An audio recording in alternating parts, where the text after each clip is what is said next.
All right, guys, in this episode, we handcraft this back panel for the engine bay.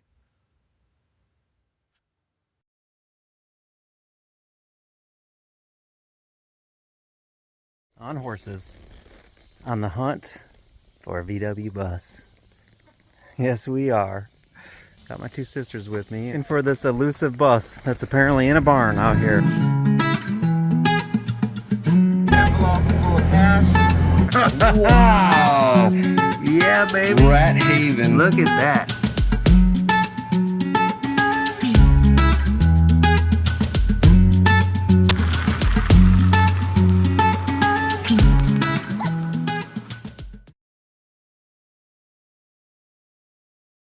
All right, guys, in the last episode, we made this badass engine and transmission cradle and got it installed in the bus to make sure that the bus can sit on the ground while running.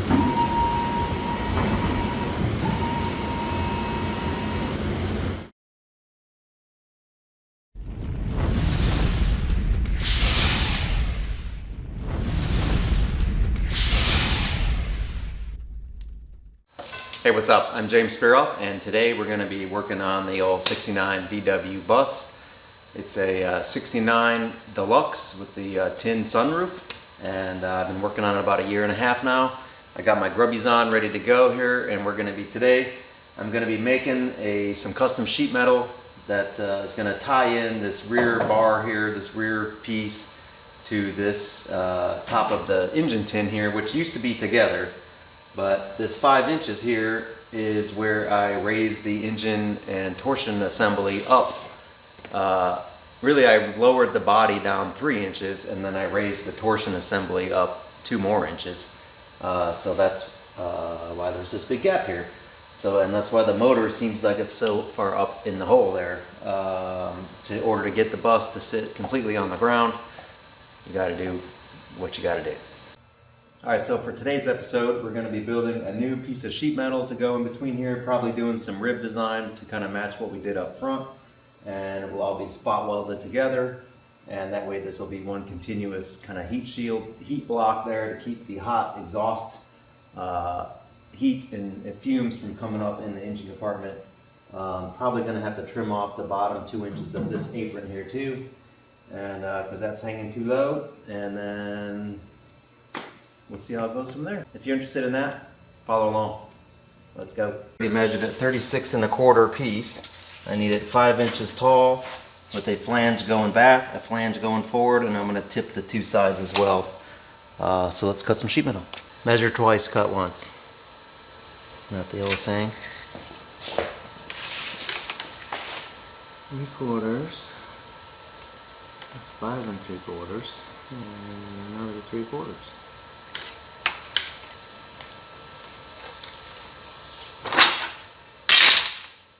Let's make some noise.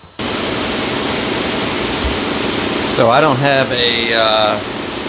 like a foot stomp brake or anything, so I just use this guy I got from Kimball and shear off my sheets.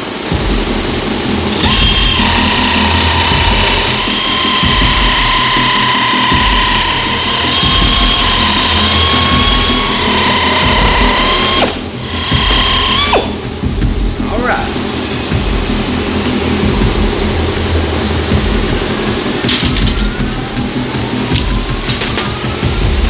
Alright, so while we're making all this noise, I'm going to get this all laid out and drawn in what we want. The old trusty Sharpie.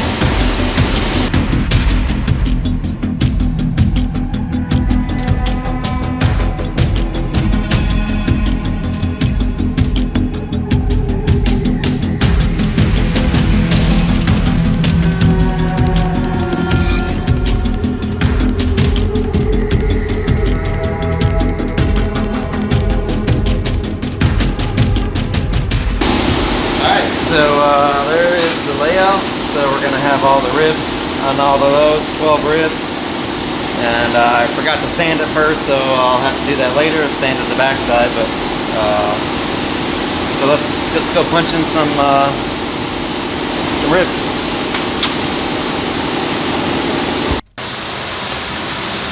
Alright, so this happened to be my buddy Eric just stopped by.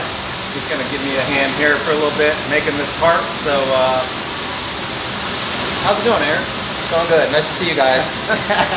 I've known Eric a really long time. He actually used to work with me when I had my motorcycle shop back in the early 2000s, I guess. And he's been traveling China and teaching English over there. And so it's nice to have you home here for a little bit. Good to see you. How are you? All right, let's get to work. So I'm basically taking this little steel guy here, and we tape it on, line it up on here real nice.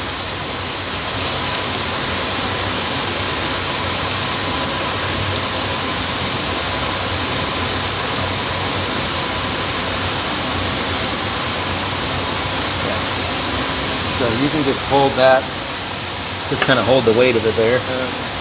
And then this goes on there.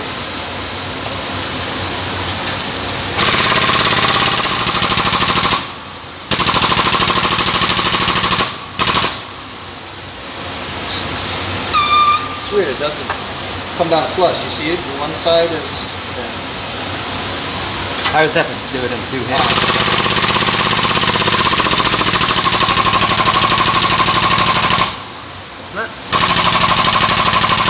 It's not hitting as hard as it has in the past. Let's see how it looks. Usually it goes bop, bop, bop, and like really maxes out. Yeah, it's not going as deep for some reason. What's happening here? Well, shit. You know, it could be the steel. This is new steel that I just got from my supplier. It might be stronger.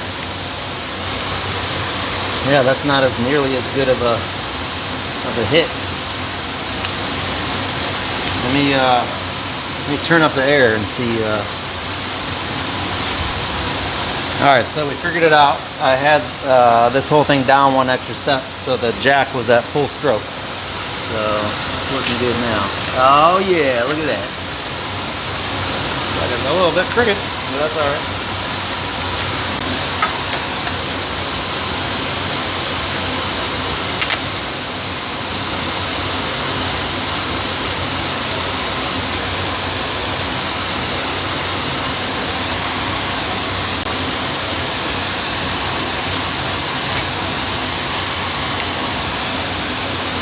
It's very high tech.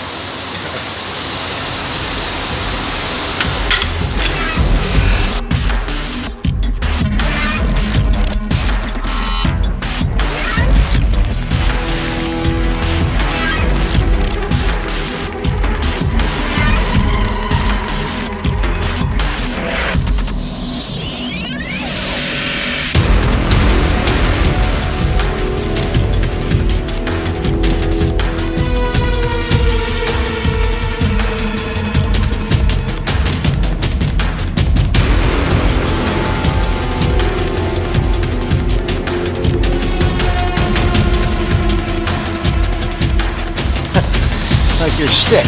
Yeah, I like that. That's funny.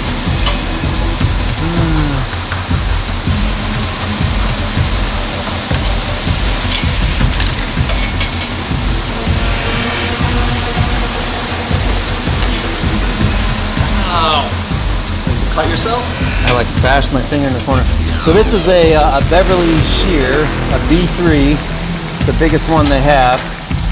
I bought this thing probably 20 years ago, and it was about 900 bucks when I bought it, and which I thought was a little pricey, but I use it every day. I'm in here fabricating, and it makes quick work of stuff. And you can cut curves and shapes and straight lines, and I think now they're about $1,500, $1,600. So if you find one of these used, I actually found one the other day for 35 bucks, a B3, all rusted and stuff that I gotta restore, but it's pretty sweet. All right, so I just nibbled the corners off, and we're gonna take it in the brake and bend it. So this is a mag brake, so it actually, when I press the button, it just activated a big electron magnet, just turned on. So now it's like stuck in there with this magnet. And right now it's at like half strength. And then as soon as I start pulling on it, you'll hear it go click and it goes full strength. Hear that? And now it's full strength, and then I can sit here and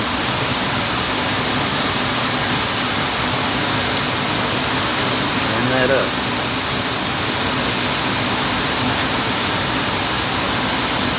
That up 90. What's nice about putting a bend in it like that is it straightens it out pretty good. So it has a little bow to it. You see that bow? So we'll straighten that out in the shrinker. All right, so this side, we're gonna go forward.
All right, guys, just to let you know, I am booking clients and projects for 2026. If you have something you need fabricated or designed, get in touch with me. Let me know as soon as you can via email, and we will see if we're a good fit.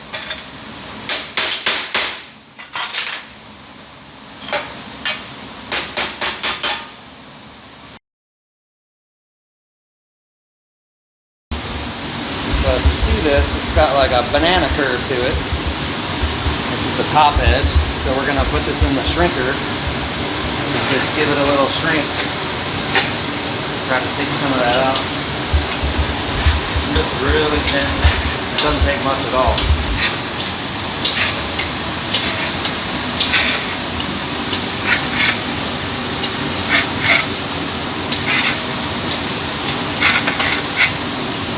I actually overdid it already. Look at that. I went the wrong way. See that? That's bowed out this way now. So now I gotta go on this side. So what this is doing is it's grabbing the metal. Let's see, the stretcher, it's grabbing it and pulling it apart. And the shrinker, it's grabbing it and pushing it together.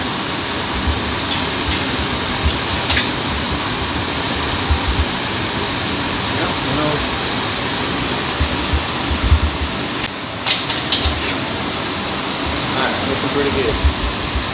Alright, let's see how it looks. I'm gonna go under that now.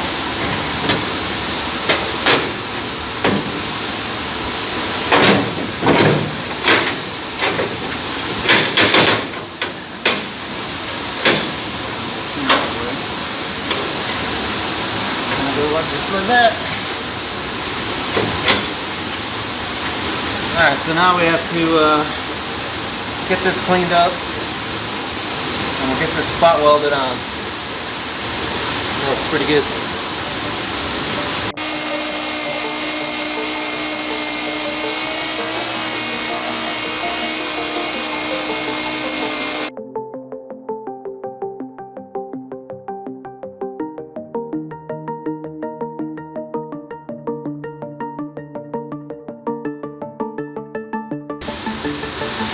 Eric just cleaned this up. I'm going to wipe it up with some grease and wax remover, and then I'm going to hit it with this weld through primer just along the edge and on the edges of that where we're going to be using this spot welder to spot it together. So I'm going to actually take it outside, spray them up real quick, and then we'll come back in and get it welded together.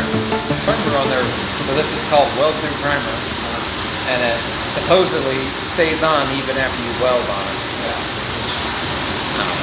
But since it's going to be like a pinch seam here, we're just going to be pinching it. So there's that raw metal underneath. So the idea is that you're giving it some corrosion protection, you know, since won't be able to, even when we go to paint it, it's not going to get primer once you weld those pieces together. So maybe get a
clean this up, hit it with the primer, and then I'm going to fold this, I'm going to hem this edge over and kind of roll it around like that, so it'll have a, it's not such a sharp edge, it'll have a little rolled edge.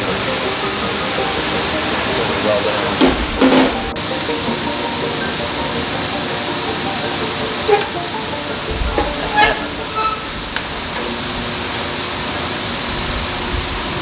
Certainly getting red.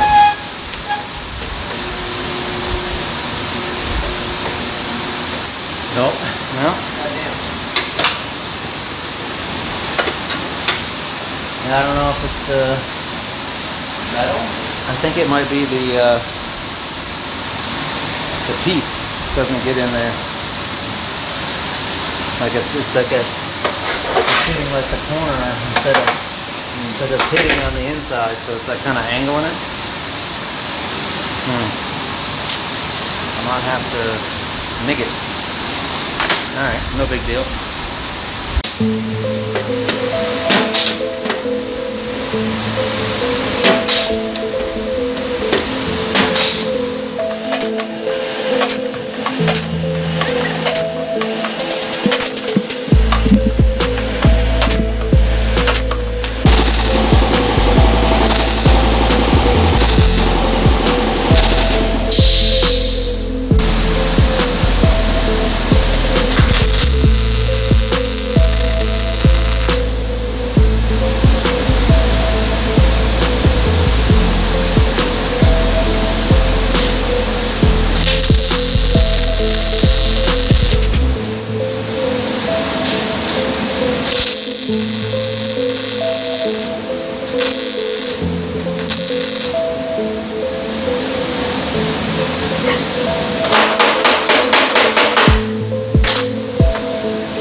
right.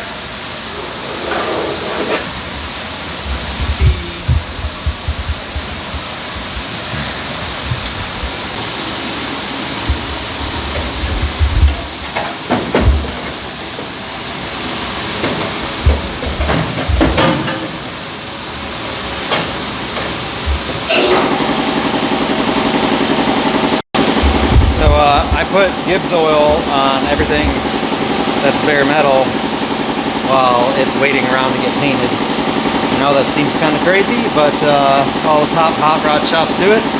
So do I.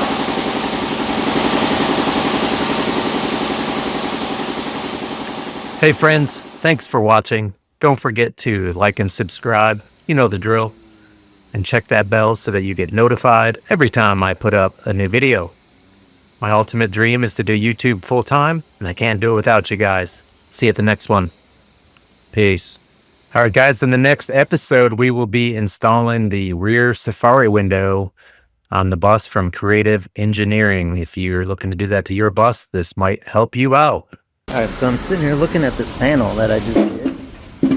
This is the that back panel for the bus.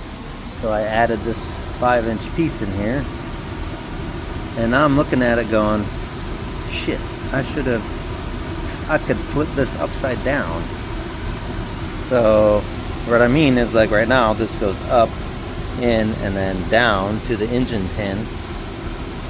But really, since I have this gap, if I would have put this on upside down like this, now picture this underneath this, and maybe you only needed it to be 2 inches high instead of 5, and then it would have been coming through the back door this way, and then up into the engine tin would be right here, and like the pulleys would be right here. Kind of flip this upside down, I think would be kind of interesting, actually. So I don't know, now I feel like I might have to cut this sucker out and do it over again. The old sunk cost fallacy. Oh well.